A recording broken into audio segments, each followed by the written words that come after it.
Hi.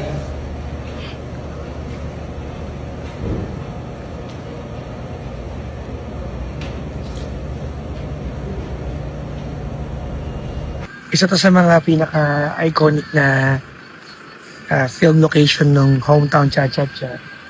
Kung paano yata siya doon sa film, parang binintain nila. Parang ganito pa rin. Ganda, di ba? Panoorin yung Hometown Cha-Cha-Cha. Cute lang, kamukha ko Ibita. Sa ice cream store na to, ang daming kilig moments na nangyari dito sa store na ito. Hindi ako mahilig-kiligin pero kinilig ako sa Hometown Cha-Cha-Cha. Ito siya. Ito yung iconic na binibilan nila ng ice cream. Wala na, abandon na to. Kaya lang, sa mga diehard na kayaya namin, open siya for public. At walang pakialam yung mga lokal.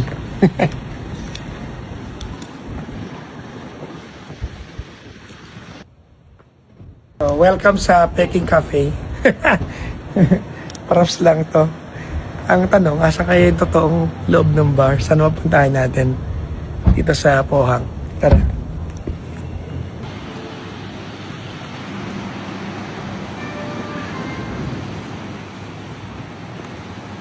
Nasa likod natin ngayon yung iconic na Red Lighthouse na kung saan ito ginanap yung ilan sa mga iconic scenes ng Hometown Cha-Cha-Cha. Ayun, pupunta tayo doon, mag-picture tayo. Kaya lang may mga banging isda eh. Makikipagkaibigan tayo. Tara. So, naalala niyo yung bitang kawig ko? Dito ang bayan niyo. Sa Hometown Cha-Cha-Cha. The iconic Red Lighthouse. Ano sabi?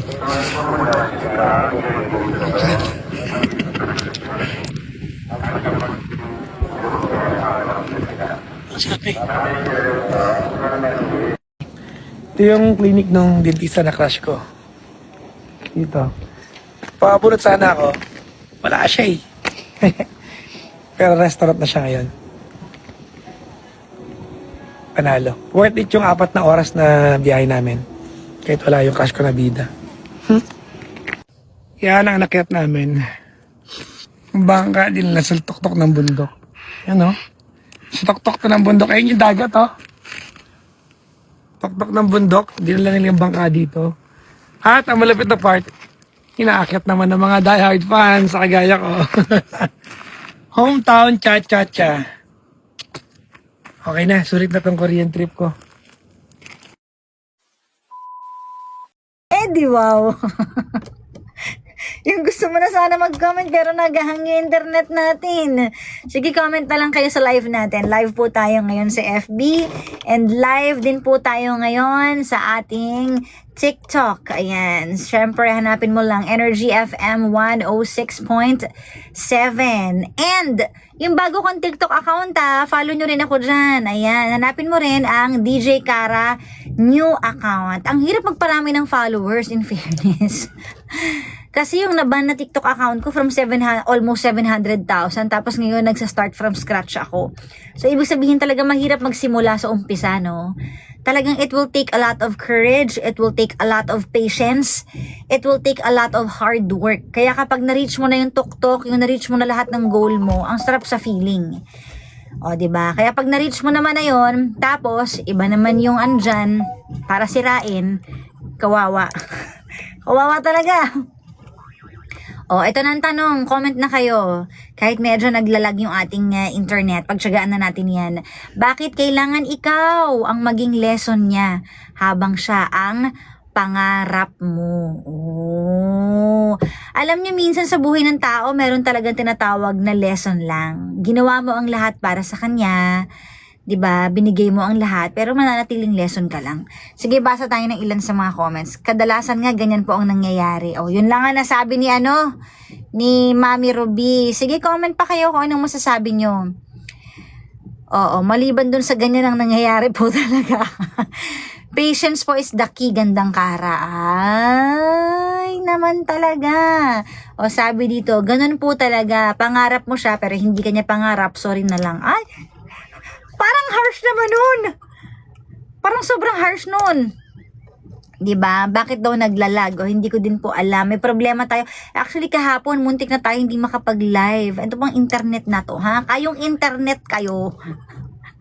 O ito pa, sabi ni Shian, patient is the key. Parang ikaw lang yan, DJ Car. Oh, sabi naman ni accountant not found. Ay, account not found. Ano ba tong username na to? Dahil hindi niya nakita yung worth mo pero naging sandalan ka niya. Oh. O ito pa. Sabi dito, lesson kasi dami yung pinagdaanan tapos ikaw bigla kang bibitawan. Ang sakit nun, sabi ni Rhea. Oh, bigla na lang bibitawan. Bakit naman bibitawan agad? Ano ba naman yan? Nakakaloka naman yan. O ano pa? Next, sige. Pag bumitiw, bitiw na rin agad, sabi naman ni Selly. Nothing is constant, so keep on waiting. Oh, keep on waiting? Mapaparay ko na lang. Oo nga naman. Oh, sabi pa dito, kahit siya ang pangarap mo o mundo mo, kung ayaw na talaga niya, wala ka nang magagawa. Hi DJ Cara, shoutout po.